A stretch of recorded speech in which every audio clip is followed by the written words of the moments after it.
नमस्कार.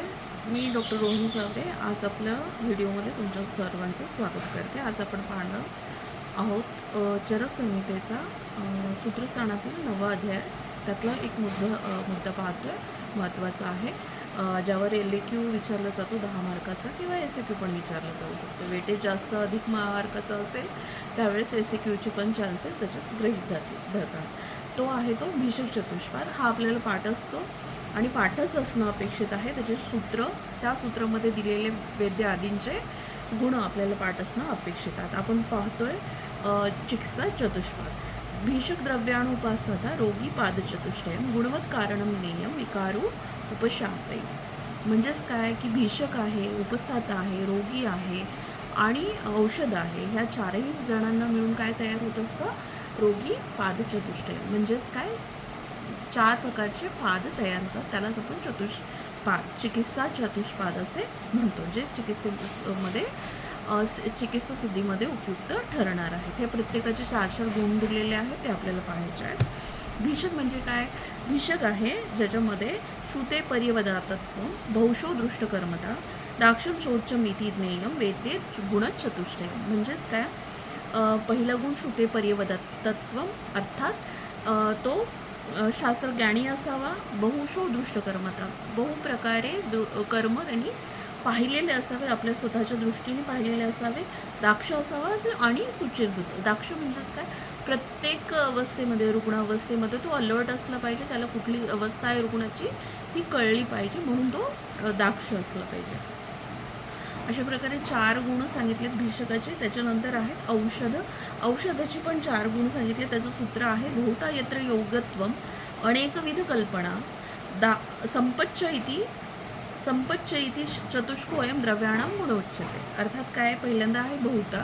बहुता म्हणजेच बहुप्रकारे तो उपलब्ध, बहुलतेमध्ये तो उपलब्ध असायला पाहिजे आणि वेगवेगळ्या कल्पनांमध्ये सुद्धा तो उपलब्ध असला पाहिजे आणि वेगवेगळ्या प्रयोज्य अंगामध्ये सुद्धा तो उपलब्ध असला पाहिजे. अशा तिन्ही प्रकारचा अर्थ एका बहुत शब्दामध्ये उपलब्ध घ्यायचा आहे.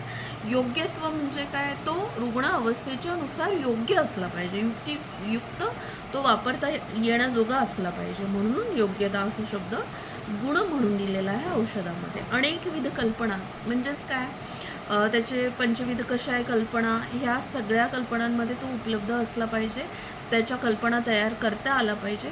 जर चूर्ण झालं तर त्याचं स्वरस पण करता आलं पाहिजे, फांटं पण करता आलं पाहिजे, कल्क, शीत, ह्या सगळ्या कल्पना त्यामध्ये तो उपलब्ध असला पाहिजे. त्यानंतर आहे संपत. संपत अर्थात औषधी द्रव्य जो आहे त्याच्यामध्ये स्वतःचं जे रसगुण वीर्य विभाग दिलेले आहेत त्याने ते संपन्न असलं पाहिजे. असं तो द्रव्य असेल तर ह्या द्रव्याच्या गुणामध्ये तो संपत गुणयुक्त आहे असं आपण म्हणू शकतो. अर्थात 4 औषधींचे गुण दिलेत, ते आहेत बहुता, योग्यत्व, अनेकविध कल्पना आणि संपत. अशा प्रकारे दुसरंही पाद आपण पाहिलेलं आहे. तिसरं पाद आहे परिचारक, अर्थात उपस्थाता. पर्याय शब्द काय, उपस्थाता किंवा परिचारक. याचे काय गुण आहेत? उपचारज्ञता, दाक्षम अनुरागश्च भर्तरी, सोच्चम च इति चतुष्कोयम गुण परिचारे. म्हणजेच काय, ती कशी असावी? सेवाज्ञानी. उपचारज्ञता म्हणजे काय, उपचार करण्यासाठी ती उपलब्ध असावी तिथे. वैद्याने जी काही कर्म सांगितले ती करण्यासाठी, सेवा करण्यासाठी ती तिथे उपलब्ध असायला पाहिजे आणि ती त्या उपचाराची ज्ञानी असावी असं त्याला म्हटलेलं आहे. दुसरं आहे दाक्षम. दाक्ष म्हणजे जसा वैद्याचं गुण सांगितलेलं आहे दाक्ष, असा MCQ पण विचारलं जाऊ शकतो. असं कुठला गुण आहे जो वैद्य आणि उपस्थातामध्ये कॉमन आहे? दाक्ष. ठीक आहे. तर ती सुद्धा रुग्णावस्था पाहण्यासाठी अलर्ट असणं, दाक्ष असणं आवश्यक आहे. त्याच्यामुळे दुसरं गुण दाक्ष दिले आहे. अनुरागश्य. अनुरागश्य म्हणजे तो प्रेमळ असणं आवश्यक आहे. जर रुग्ण अवस्था जर अत्ययिक अवस्था असेल, तो स्वतः चिडचिड करत असेल आणि उपस्थाता सुद्धा तसाच चिडचिड करणार असेल तर चिकित्सा सिद्ध करता येणार नाही. अतः अनुरागी असणं आवश्यक आहे कुणी उपस्थातानी किंवा परिचारकाने. लास्ट जो आहे सोच. परत पवित्र आणि सोच किंवा दाक्ष हे दोन्ही गुण भीषक आणि उपस्थातामध्ये इक्वल सांगितलेले आहेत. कारण रोगीला सतत तो हाताळणार आहे, रोग्याला त्या परिचारकाद्वारे इन्फेक्शन किंवा अन्य बाधा त्याला झाली नाही पाहिजे, यासाठी आपण रोग्याला सुद्धा ही गुणं पाळण्यासाठी सांगत असतो आणि त्याची ती स्वतःची गुणं सांगितलेली आहेत. आता आपण पाहतोय रोगी. रोगी कसा असला पाहिजे या चतुष्पादामध्ये, तर स्मृती निर्देशकारित्वम अभिरुत्वम अथापि च ज्ञापकत्वम च रोगाणाम आतुरस्य गुणः स्मृतः. म्हणजे काय, पहिल्यांदा एकतर तो स्मृतिवान असला पाहिजे. रोगीला स्वतःला, रुग्णाला काय होतोय, काय लक्ष किती दिवसापासून होतंय, कधीपासून सुरू झालं, काय झालं, कसं झालं, हे सगळं सांगण्यासाठी तो स्वतः स्मृतिवान पाहिजे. आणि चिकित्सा आधी दिल्यानंतरही त्याला लक्षात आलं असलं पाहिजे की तो ही ट्रीटमेंट झाली आहे, आता ही करायची आहे, किंवा हे झाले आणि ह्याच्याने मला उपशय मिळाला आहे, हे सगळं त्याला लक्षात असणं आवश्यक आहे. म्हणून त्याचं पहिलं गुण दिलं आहे स्मृतिवान असलं पाहिजे. दुसरं आहे निर्देशकारित्व. जसं सांगितलं आहे, पथ्य अपथ्य करू नका.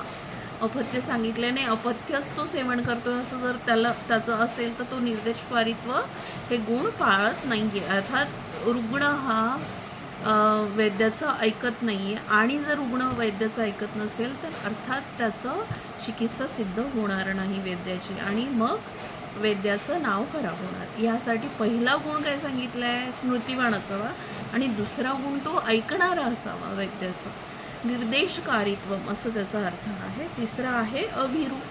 जर तो घाबरट असेल, वैद्याने सांगितलं आणि तरी छोटासा आजार आहे, ताप आला आहे, तरी तो घाबरतोय आणि नाही मला वेगळंच काहीतरी व्हायरल झालेलं आहे, कोविडसारखा मोठा रोग झालेला आहे, असं जर घाबरून वैद्याला अस्वस्थ करून स्वतःची चिकित्सा भंग करण्यासाठी तो प्रेरणा ठरवत असेल तर चिकित्सा सिद्ध होऊ शकणार नाही.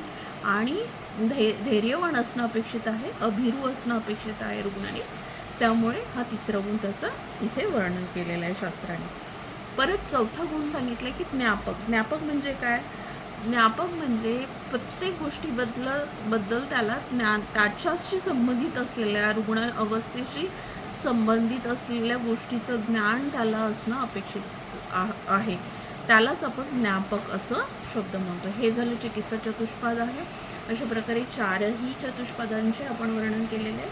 कोणकोणते आहे ते, भीषक आहे, औषध आहे, परिचारक आहे आणि रोगी. हा LQ विचारला जातो. याच्या गुणांचा प्रश्न MCQ विचारला जातो. तो तुम्ही अभ्यासून घ्यावा. माझ्याकडे नोट्स उपलब्ध आहेत, ते तुम्ही मला DM करू शकता आणि नोट्स मिळवून घेऊ शकता. तुम्हाला या LQ नोट्स प्रिपेअर करून घ्यायचे असतील त्याही तुम्ही माझ्या मार्गदर्शनाखाली तयार करू शकता. हा कन्सेप्ट कळाला असेल तर नक्कीच कमेंट करा, सबस्क्राईब करा, लाईक करा. आणि इतरही कोणत्या विषयाशी डाऊट्स असेल कमेंट्स मध्ये ते मला कळवा. तुम्ही इतर कोणते डाऊट्स असतील, संहितेविषयी असतील, पदार्थविज्ञानामध्ये विषय असतील, ते नक्कीच मला कळवा. मी तुमचे डाऊट्स क्लिअर करेन. थँक्यू.